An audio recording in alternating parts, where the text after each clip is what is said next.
Hello everyone, I just watched a video by Eckhart Tolle. I think it was titled Why Presence Matters, something along those lines, and you can find it on YouTube.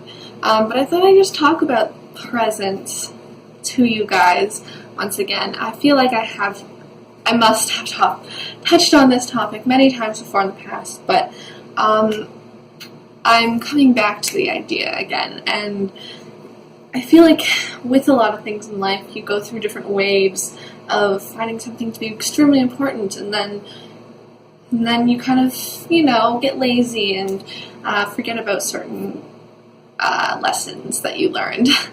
And what has brought me back to the importance of awareness and consciousn's is suffering.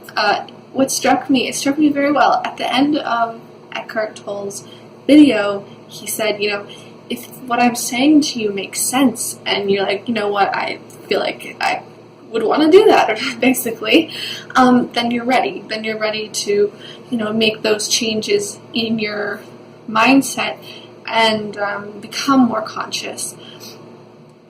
But if this doesn't make sense at all, and you think this is totally nonsense, then, you're not ready. You just need a little more suffering. And then get back to me in a year or two and we'll see. And I was like, wow, that is so, true. I feel, once you become aware of, or, are sick and tired of suffering that you feel, on an emotional, psyche level, you're going to want to change that. What frustrates me the most is when there's people that, that I know on a personal level, that have a lot of mental issues, are depressed and have all these, there's so many mental illnesses these days, I can't even list them all, but and they are aware of their suffering, and they're like, oh, I feel so depressed, I don't want to live, I don't like myself, I don't like any of this, and why am I here, and etc., etc. They are so aware of, how shitty they're feeling, but they're still not ready. It's not even an option to them to consider that maybe there's something wrong with the way I'm thinking, and it's just, they're just very comfortable with the discomfort that they're experiencing. I really like the example that Eckhart Tolle uses. He says, I feel like people can relate to the whole concept of self-talk. We talk to ourselves. We tell ourselves certain stories and ideas about who we are, and what actions we do, and which make us some type of person, or they tell us stories of what different events in our life mean. For example, waiting in line at an airport, in a grocery store, whatever it is, we tell stories in our mind like, oh my god, this is so horrible, I hate this, which then, of course, affect the way we're feeling, and then suddenly we're feeling like total crap, when we could just as easily, accept the situation and continue feeling perfectly fine.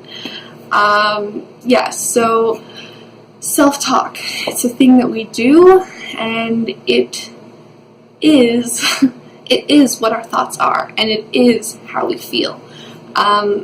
And what people don't usually realize is that your self-talk is not you. It is this kind of complacent thinking pattern. It's a thinking pattern. It's a type of behavior, but it's existing in your mind. And it's not you. So your thoughts aren't yourself. If your thoughts are, oh my god, I am such a horrible person, I don't want to live, I'm so incompetent, I'm lazy, I'm such a procrastinator, etc., etc. Those are just thoughts. Those aren't you. It's not you. It's not the definition of you. So if we can realize that these are just simply thought patterns and not, and that they can be changed and observed from a kind of conscious distance, then that means that we can stop having these thoughts and stop the cycle. So basically, it's not a hard thing to do. It's just awareness. It's to be conscious. Whenever you start feeling those feelings or start thinking those things, catch yourself. You have to catch yourself.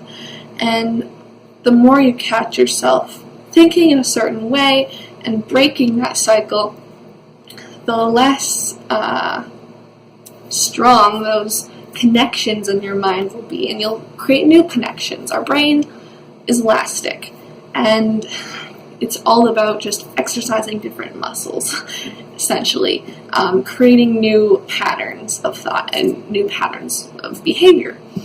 So just like with things like OCD and I don't know what other illnesses, the only way you're gonna get better is to slowly break those patterns. So we need to break the patterns in our minds so that we can free ourselves from suffering. We think all of the suffering that we're experiencing is coming from things outside of ourselves. But if we actually became more aware of the thoughts that we were thinking, we would realize that the suffering is from within. There's so many spiritual guides, whatever, Jesus, Buddha, etc., that tell us to free ourselves and, find salvation, find that heaven within. And that comes from being present and being aware and conscious of our thoughts. And it all comes back to choice. We have the choice to not think a certain way. We have the choice to think in a more positive way, or to choose how we interpret different events and things that happen in our lives. We have that choice to feel what we want to feel, and choosing how we feel and having that be kind of a more positive experience for ourselves allows us to have more positive experiences with other people. That's enough ranting for today, but it's something that I find very important in my life, and as soon as I feel myself straying from that path, that is usually when I start feeling more unhappy. So I hope this helps, or interests you to check out that video, because I'm sure he articulates himself way better than I do. Thanks for watching, and I'll see you guys in the next one. Peace.